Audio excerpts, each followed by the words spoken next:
Some of you might be wondering, which door is the best one to approach when entering the ZMF mansion? Do you walk up the driveway, right up to the double doors and into the atrium?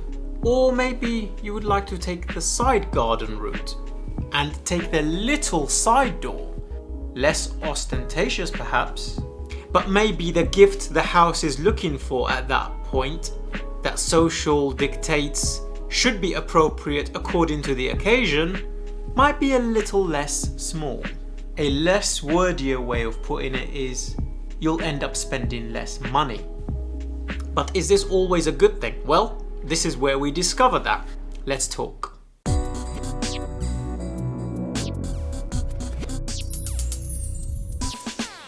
A very special thank you to Mo, a long-time viewer of the channel and a gentleman who provides quite a lot of equipment for us to actually review. So, another Pelican case like previously with the Atrium, with a VC. If you don't have the limited edition like we reviewed, the Ironwoods, you get this very, very solid case. In fact, some of the headphones in this category of pricing, which is about $1,299, give or take $100, depending on the time of year you buy this or where you buy this, but most of you will be buying this from ZMF directly, will be about $12.99. You get this beautiful protective case. Not overly large, but very, very, very protective. Maybe I shouldn't be banging it with a microphone up there. So let's take a look, shall we? Yoink! As we open the lid, inside we are greeted, well, let me spin this around first of all. We are greeted with a nice silky pouch with a pair of extra pads. We shall put that there. We get a braided single-ended mini XLR cable, which we will investigate momentarily, and we get the Aeolus themselves. This is an open back headphone, which we shall put there, hoping that it will not destroy everything else on the table. Let's dispense with this very, very large Pelican case. Right, bringing the headphones front and center. We will get to that momentarily. Let's look at the cable first, shall we? So this is the braided cable that feels like it came with the Atrium as well. Very, very nice sturdy cable. We are looking at, I think, about 6 feet of cable here. Single-ended, obviously 6.3 jack.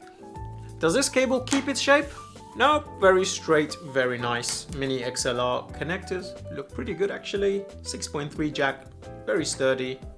A very nice braided cable. Let's dispense with that over there. Okie dokie. Inside this velvet pouch we get Mo's second pair of pads, which are the velours. I'm going to discuss these velour pads quite a lot in this review, but the ones on the Aeolus themselves are the lambskin universal, as far as I'm aware. Yeah, it looks like it. Yeah, lambskin universals. Because, to be honest with you, the difference between the two is so drastic, it feels like you're wearing two separate headphones. And a special thank you to Zach and Bev for actually sending me this t-shirt. I really do appreciate it. And this beautiful ZMF logoed cleaning cloth to actually make sure that your Aeolus and everything else is nicely clean. We shall use this for the VC and for the Atrium. I like this, you know. Very, very nice cleaning cloth with the ZMF logo there. Very, very cool. It makes you feel very, oh yes, I'm going to a dinner party. This is my handkerchief. This is very nice quality. Thank you so much. It's very, very much appreciated, ZMF. Really looking forward to reviewing every single headphone you guys do. Communication with these people is so, honestly, so wonderful. It's a joy to talk to them. And in our community, I've been getting the same feedback. When you chat to ZMF, they always make you feel very special, and they always come across like they really truly love this art. They really are in this for the hobby, not just for making headphones, not just for selling headphones, but they genuinely love what they're doing, and the enthusiasm truly shines through.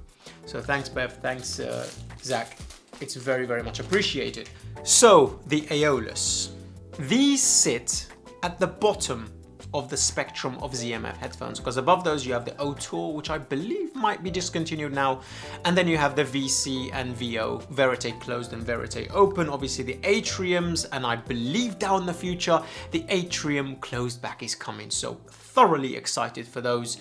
But as I stated previously in the Atrium review, ZMF headphones are not designed as a rule to replace their counterparts. They are designed to live alongside. This headphone is very reachable for a lot of headphones, and the fact that it wasn't here when I did the lower tier flagship shootout between $1,000 and $1,600 really irritates me, because we will get onto that momentarily. So the construction of these headphones.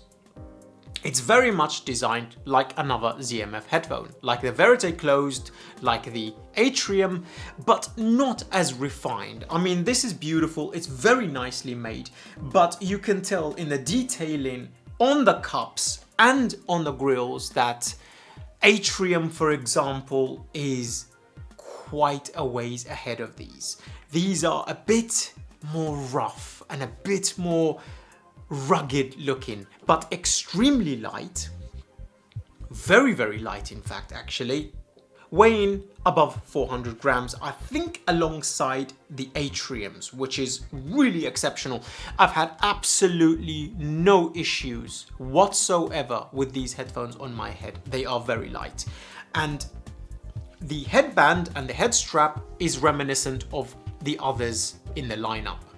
Beautiful stitching, look at that thing. Really, really stunning. And then you got the ZMF logo on the headband here. Oh my goodness. Construction, absolutely stunning. Then we have the adjustment mechanism. I have a little tiny gripe with these adjustment mechanisms because they are a little stiff. Like,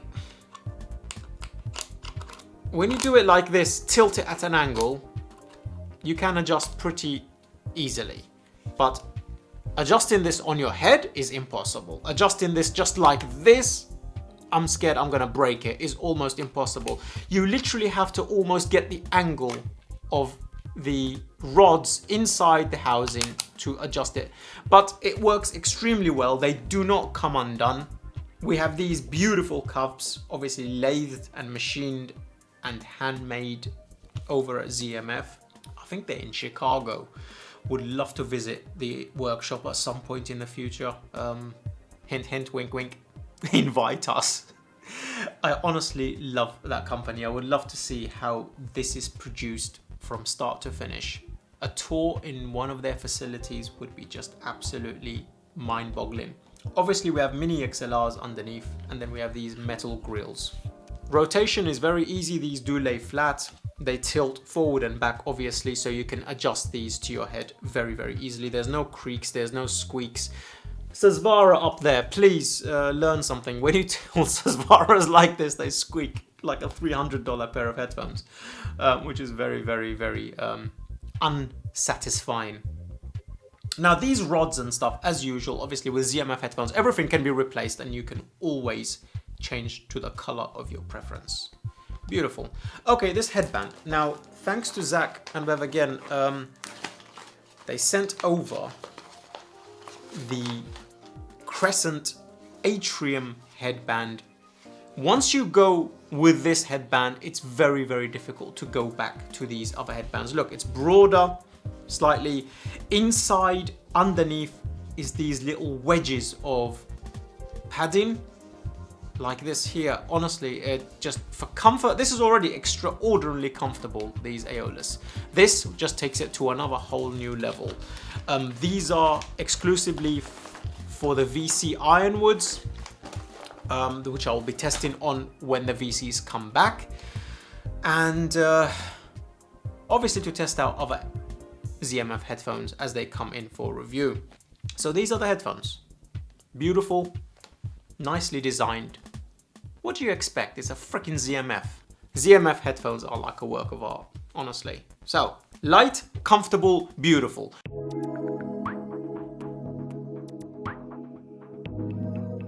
Let's talk about the specifications. These are a 50mm dynamic thermoplastic elastomer driver, 300 ohms and 98 dB sensitivity. But they've been pretty easy to drive. In fact, I've been driving them, where are you? Over there on the IFI Go Blue on a regular basis when I'm walking around the house. And that brings us to what equipment we have tested this on. So I've tested this on the IFI Go Blue, like I just stated, the IFI Griffin. Thank you so much to IFI for sending those units in for review. The Or, the Hypsos, and the May, the Chord Dave, and most recently, the Hollow Audio Serene. And over the last week, a special thank you to IFI again for sending this unit in for review. Let me grab it. This unit from IFI, thank you so much. Their IDSD Pro Signature DAC. This has been absolutely incredible, especially with this Aeolus, because ZMF headphones have a tendency to love tubes, and on the Signature, all you need to do is go bloop, you get tube, or ultra tube plus tubiness, lots of tubes. So half solid state, half tube, tiny little unit. Let me just put this there so you can actually see this thing. Yeah, come here, go there, and you go there, we're done with you. This thing, it's honestly really good. The synergy between these two units have been wonderful, but we're going to discuss that in the sound section. So, that's the specifications of these headphones. Pretty easy to drive. We have driven it on a multitude amount of equipment, almost as much as the Atrium, to be honest.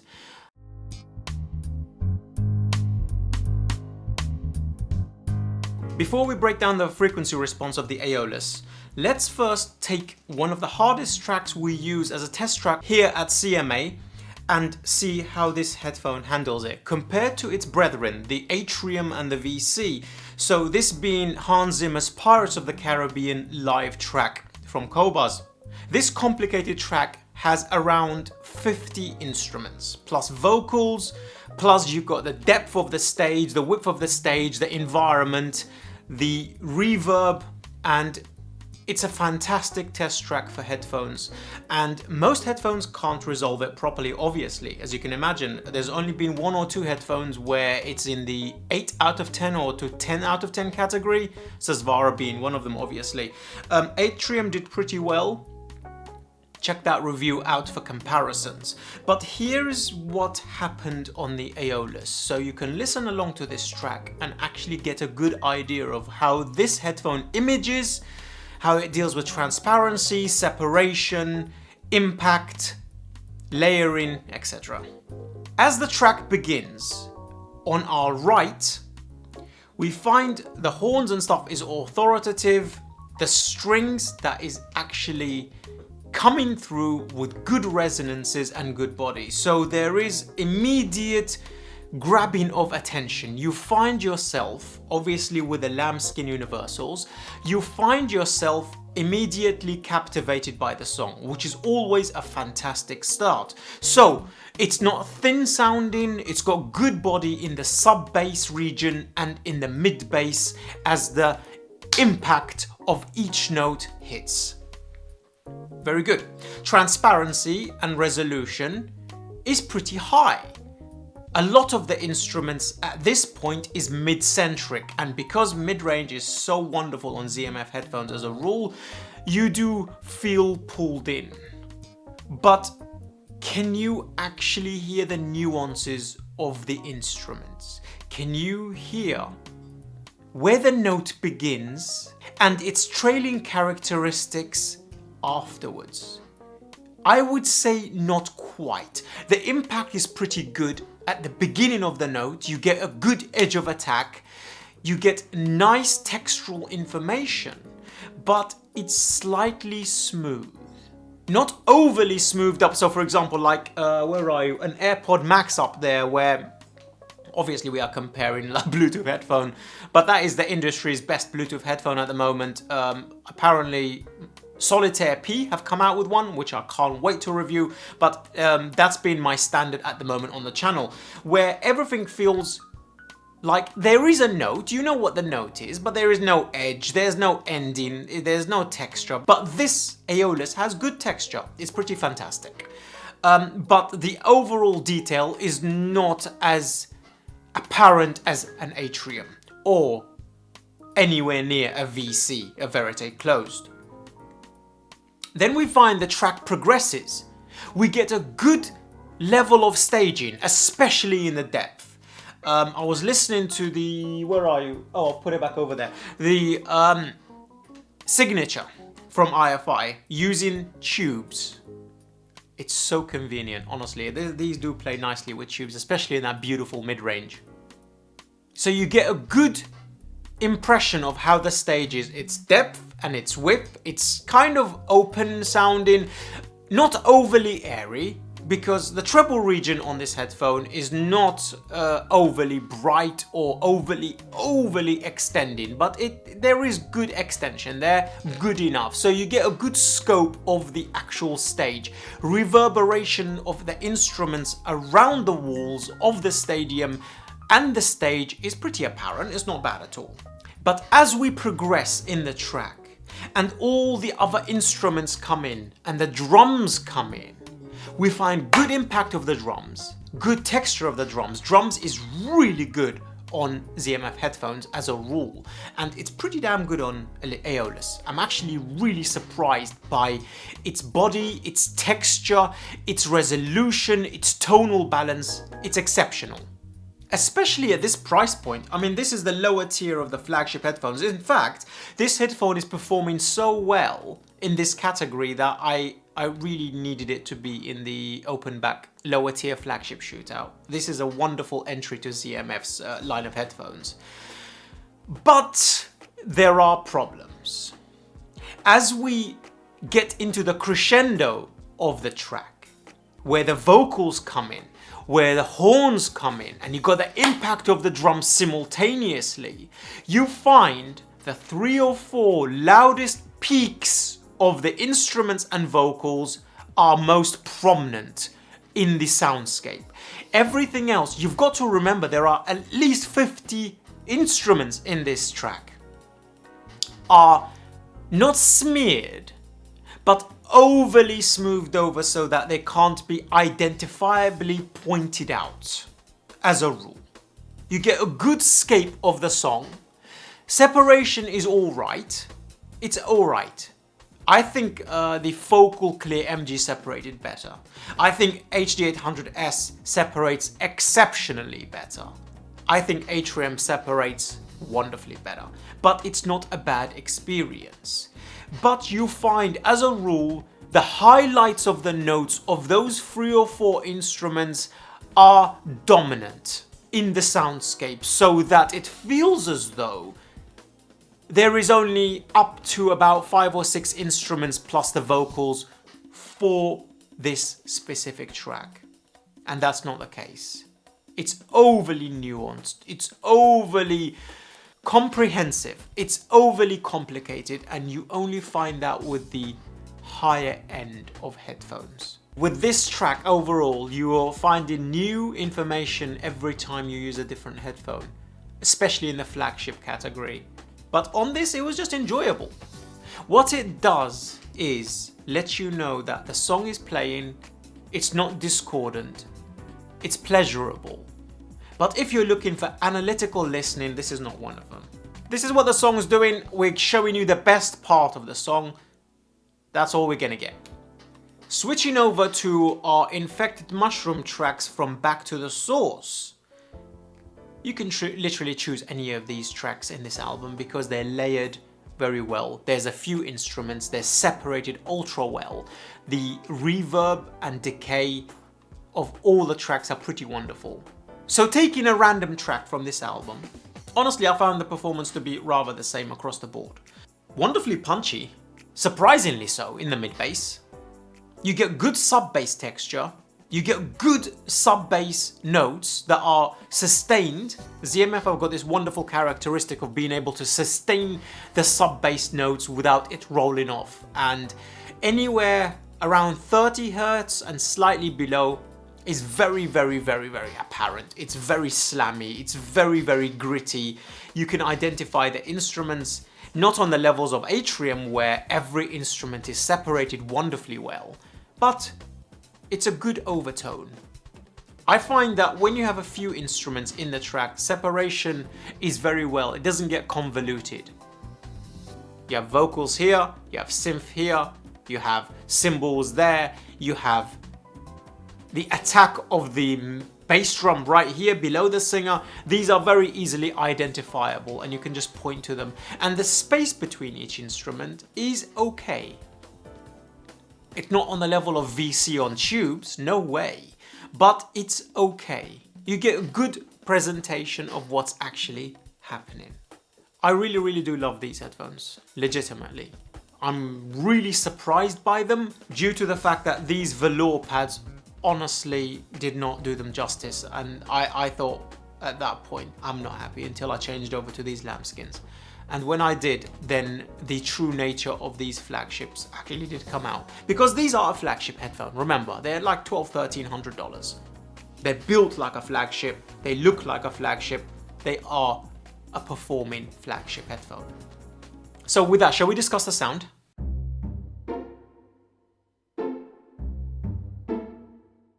When first this headphone landed, thanks to Mo, when he dropped it by, the pads on the Aeolus was these velours.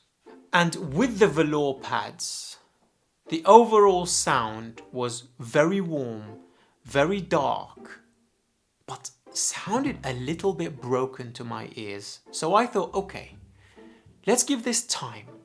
There was absolutely no treble in the lower region. The upper mids was scooped out. The mid bass was really elevated, but the timbre was wrong. It felt as though it was overly dampened, like kicking a cardboard box rather than a springy punch. I thought, okay, these pads take a long time to seal properly, and maybe that's what it is. I just need to understand the sonic characteristics of these headphones. I tried to like them. I tried to love them. And I just tolerated them. This went on for 5 days straight. I tried it on everything. I just did not feel the magic. The mid-range was beautiful. ZMF mid-range headphones usually are. So I thought, okay, maybe they're just not for me. So the overall sound characteristics with the velour pads is very dark, very warm, very HD 650 from Sennheiser-esque.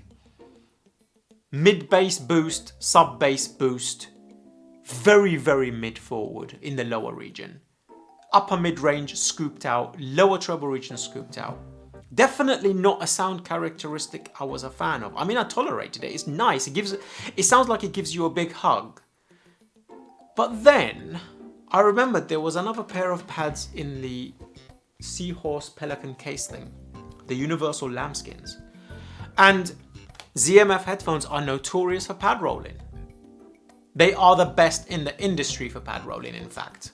The amount of pads I threw on the Focal Stellia was like 7 or 8 pads, and the difference between each one was very subtle. But with ZMF, you've got the opportunity to swap pads and then feel like you're wearing a completely different set of headphones, and that's what happened with the universal lambskins. Compared to the velours, the treble region opened up, so it felt spacious, detailed.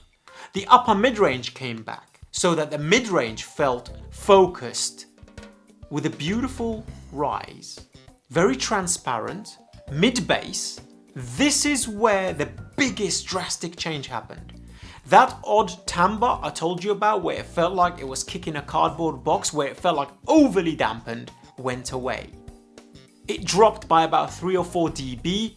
It became linear and aligned with the frequency response. Sub-bass region dropped a little bit, which was a bit unfortunate, but the whole headphone sounds balanced.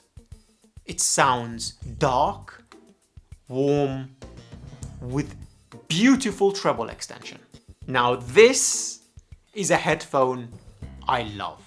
And on this signature, being able to, with a switch of a button, turn on tubes, just to give it that subtle lusciousness. Now we're talking. In fact, so much so, I am so irritated that this wasn't around when I did the closed back shootout of Aria HD800S and the pair of Focal boys MG and OG. Because this deserves to sit right there amongst them and beating a couple of them. The headphone is very, very, very engaging. Especially if you love mid-range. If you love a dark mid-range sound signature, but luscious and slightly warm, you use the lambskin universals. If you fancy the sound signature these provide, which basically means very dark, ultra warm, laid back treble so much so that it feels like there is no air, and you want a massive boost in the mid bass, I'm not judging. You're welcome to choose the velours. I think they make these headphones sound broken. And I kept listening and going, Zach will never ship a headphone that has that kind of timbre in the mid bass. I am positive he won't. So why? What's going on? Until I put these leather pads on there and I realized, okay, some people have heard the Aeolus with these only. You need to change those ASAP, in my opinion. Because with these pads, now you're getting your money's worth. You're getting the beautiful looks, the comfort, the ZMF house sound, plus actual performance. I love this headphone like this. So let's break down the frequency response.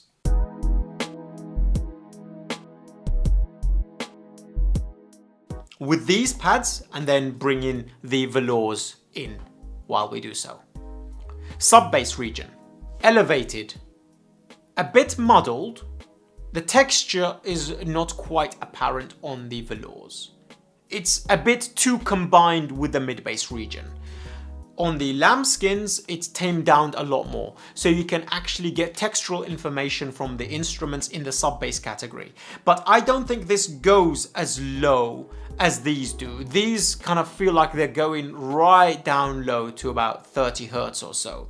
These don't feel like they're hitting as much, but it's more linear. It's more visible in the frequency response if you use your mind's eye to separate each part of the frequency. So the textual information is okay. Separation between instruments in this category, it's not bad, but it's not the best either. It's just adequate. But it does a good enough job for you not to feel like things are too muddled when you're using the lambskin universals. Climbing up to the mid bass, this is where the biggest separation between these two pads happen. This one, the velour, it's not texturally correct and it doesn't convey what the instrument's trying to say. But with the lambskins, it's a lot more springy. A kick drum sounds like a kick drum and it doesn't sound like a bucket being kicked full of blankets. Definitely timbre is more correct on the lambskins. I 100% recommend this one. The upper bass region is a lot more thicker on the velours. And it does have a tendency to over thicken this region with the lower mid-range, because the lower mid-range with these pads is very warm forward, and it causes this cluster to happen. Some people might love that. I mean, it's enjoyable for pop music and for very badly mixed stuff, because you really can't tell what the hell is happening with this in regards to such lack of coherency. But when using the lambskin in the upper bass region, it's a lot more lean. The mid-range climbs a lot more steadily, yet very lush, very forward, very ZMF house sound, engageability. Is that a real word? Possibly. We're going to use it anyway. So it's very engaging.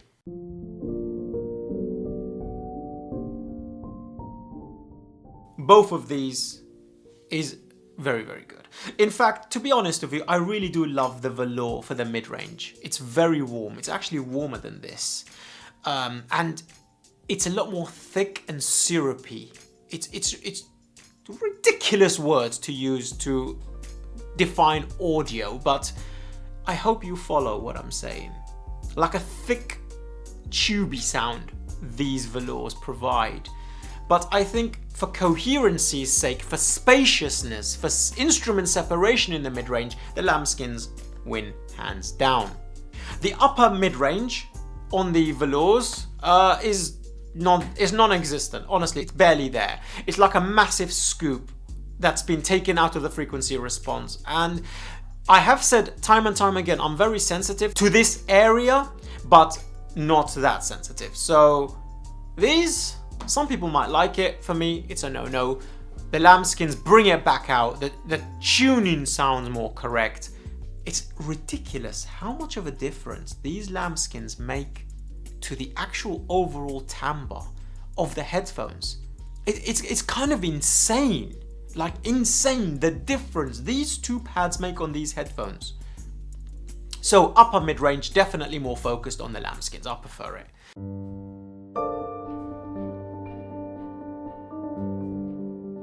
Treble region on the velours in the lower treble region doesn't exist. Mid treble is there, upper treble doesn't exist. So there is no airiness. Everything sounds very dead. On the lambskin universals, these ones, it extends well.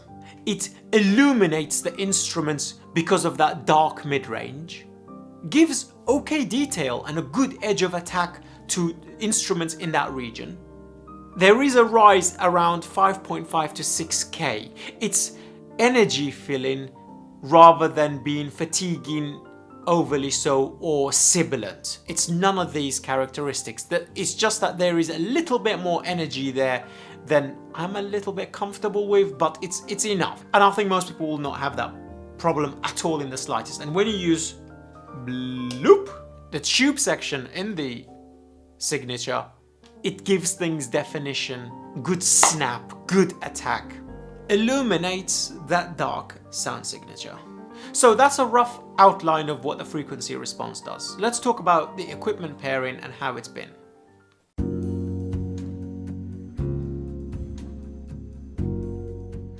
With the IFI Go Blue, it gives good punch. It's not bad for a little tiny dongle like that. It's kind of surprising. When you use X space, get a little bit more separation and it adds a little tiny bit more of that upper mid-range. It feels tonally correct. Obviously it's a Bluetooth dongle. Unless you're going via USB, you're going to get the Bluetooth compression and that's audible. But as a rule, it's enough to kind of just enjoy while you're walking around. Honestly, it's not bad at all. Even when you turn this up quite loudly above 70 dB, which I don't do that often personally, I didn't get really fatigued. I thought it was a good enough experience. And thanks to Double Helix, who have made a mini XLR to 4-pin pentacorn cable for me that's good for the desk and on the go. It's a 4-core silver, very, very light. It doesn't add any weight to the headphones themselves. I can use it with the IFI Go Blue or the Griffin. And it's been wonderful. If you do want to check out Double Helix cables, all of his information is down below. He makes exceptional cables, honestly. If that's something you're into, consider checking him out. We get no returns, we get no back pay or anything like that. So I only recommend things I use personally myself and I enjoy. The Griffin gave a little bit more oomph, especially in the sub-bass category. I think the sub-bass can't be dug out as well with the Go Blue. But with the Griffin, it really does dig out the sub-bass a lot more. And it's a bit better presentation. The tonal balance is pretty similar from the Go Blue to the Griffin. So you just get a bit more of everything, a bit better textures, a bit better layering, a bit better imaging, and a bit better stage. But the best experience I've had with these headphones recently has been on this signature. Honestly, it's been quite wonderful, especially with the aid of that tube pre that's in here. It gives it a little bit more of a holographic nature, the way VC loves tubes. I think it's actually better for tubes than Atrium was. Atrium was just okay for tubes, but VC loves tubes, and Aeolus likes tubes as well. And so this tube pre has been very, very handy. I've been really enjoying it, using it via the Pentacon balanced. On the Dave, it was exceptional. Everything's exceptional on the Dave. The Dave is very, very good. I mean, it's to be expected. On the Serene, you get a better smoother treble region than anything else, even than the Signature. It's more spacious, it's more transparent, it's a smoother listen. Detail is more apparent, yet without being fatiguing. The Serene is a pre from Hollow Audio, but it's got 3 watts of power and it's absolutely mesmerizing how good it is for headphones. Can't drive Sesvaras, but for dynamic headphones like this that's easy to drive, it's been wonderful. So I've been throwing the May on that, and during the review period, I've been having a wild time. Let's talk about timbre, vocal presentation, separation, and stage. Timbre on this headphone, like all ZMF headphones, is pretty good. You can get pretty good to downright exceptional on like the Atrium. So it's very enjoyable. Tonally, if you're using the right pads, it's tonally correct as well. So those two things, your mind won't go, I like these headphones, but I wish. Once you get that I wish and you start buggering about with EQ and stuff, that's when I close the door. I'm not interested in EQ, I don't care. The largest amount of EQ I do to any headphone is pad rolling. Beyond that, I'm not interested. I don't like to correct a manufacturer's mistakes, and ZMF does not make mistakes, not when it comes to tonal balance and when it comes to timbre. Separation on this headphone is pretty good. It's not too bad, but it's not exceptional either. Like, you don't get a violin, a saxophone, and you can feel and hear the wall around the stadium, the floor, and around each instrument. Everything's well layered. Separation's very nicely done. But it's not as distinct as like VC or Atrium. But it's good enough. And there is edge of attack there that is not overly smoothed over, but just enough.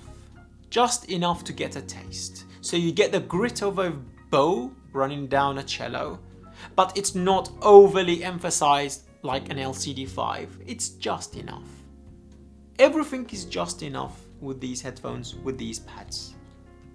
I love walking around with it. It's light, it's comfortable, and it sounds lovely. Vocals, obviously, and mid-range is one of Zach's specialities. What am I going to say about that? Yeah, it's fantastic.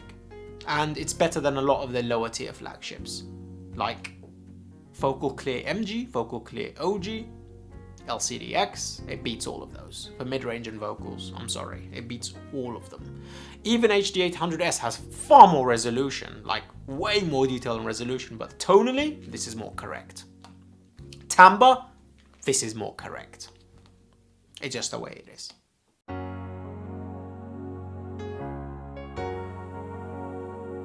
So, in conclusion, what do I think of these headphones? I think it's a wonderful entry to the ZMF lineup of headphones. They're light, they're comfortable, and they do what they say on the tin. I don't think they're overly expensive, and I don't think they're too cheap either. But once you get this headphone, you'll end up wanting to listen to everything else this company makes. Because it's a gateway drug. It truly is. And it's so good that you want to hear the better version of this, which is VC and Atrium. And those are quite a ways better than this. They are quite an experience. I actually know people who have sold their Sesvara because of Atrium, because it's just good enough and it's just pleasurable to listen to. Sometimes you don't want overly detailed shoved down your throat. Sometimes you don't want to hear somebody farting at the back of the row really quietly. You don't want to hear that sometimes. You just want to hear the music. You just want to enjoy the song, you know? And this gives you that. And it's a good preparation for Atrium and VC. And it gives your wallet time to recover. So wholeheartedly recommend, yes. But please change the pads and don't use these. Don't like the velour pads. Don't like it. I think it breaks the drivers off. I really truly do. I thought I was coping with it and I was gonna give a review, but when I changed the pads to these, everything changed. And when I turned the tubes on this, a review for this will be coming. I can't believe how tiny it is. For what it does, it's ridiculous. Where were we? Oh, Tigers. I think For build quality, it's a ZMF headphone. It's built with love, attention and care. It's comfortable. 4 solid tigers, 100%. You don't get 5 tigers, I'm sorry, Atrium does. Atrium, holy crap, have you seen those cups? I can't get it out of my mind. I have to buy a pair, and I swore to myself I wouldn't because it would literally stop me from listening to other stuff. And as a reviewer, that's a very dangerous thing. I am not buying Atrium because I will listen to it too much. That's where we've got to. So, 4 tigers for build quality, 4 tigers for comfort, 3 very strong tigers for sound, 4 tigers for ease of use and pricing. So how many tigers do I give you? 3 or 4? Aeolus. Do I use you more than a focal clear MG or OG? Would I use you more? Yes. Do I think you're more beautiful than a clear MG? That's subjective. I think you're more comfortable by miles. I've made my decision. Because of the comfort, because of the usability, because of the engageability when you change the pads to the lambskin universals. I have to do it, I'm sorry. I have to do it. 4 solid tigers. Well done, Zach. Well done, ZMF. And thank you so much for my t-shirt. I really like it. And thank you to Mo for lending this unit in for review. It's very, very much appreciated, mate. Everything you bring into the channel for review. This gentleman is an absolute legend. And thank you, Jez, for lending me your Dave and your M scaler to do these reviews as well, mate. I am so lucky with our viewers, honestly. You guys, you're the reason why we're here. You're the reason why the channel's growing, and you're the reason why I love doing these reviews. But until next time, take care, stay safe, and peace. Oh, and if you do want early reviews, consider joining Patreon. But shh, don't tell anybody. It's down there, down below in the comment section. See you next time.